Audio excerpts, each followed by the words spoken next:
Welcome back. The pandemic has forced many cancellations, from concerts to sporting events to graduation ceremonies, but it's also taken a major toll on weddings. As we find out in this report by Tom Foreman, love can still find a way.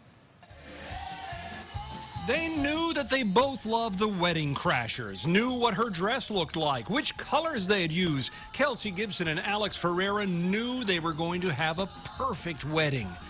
Then in the Michigan cold, the worst crasher of all came calling. It's so crazy. We would have never thought that this would ever happen. The pandemic swept away the pomp, the party, and the promise of 200 guests sharing their special moment. And then there came the day when the honeymoon got canceled. It kept progressing as like one item, like dominoes falling. They're not alone. Spring kicks off the wedding season each year in a big way, but not this time, according to a leading matrimonial website, theknot.com. As we look at data, there were supposed to be a little over 500,000 weddings over the course of the last 3 months.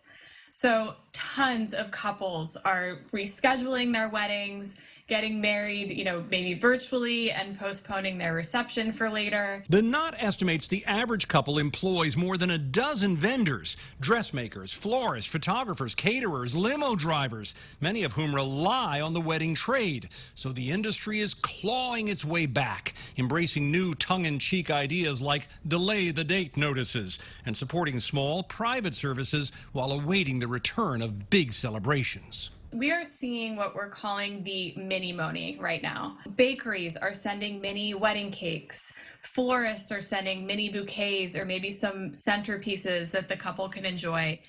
As for Alex and Kelsey, as his company started making masks and she dove into her work in public health, We talked to our families about it. We talked to our friends. they loaded up a few close friends, some strict disinfecting rules, and their puppy, drove to a lakeshore and got married anyway, while their families watched online. The virus made their big reception wait, but not their love.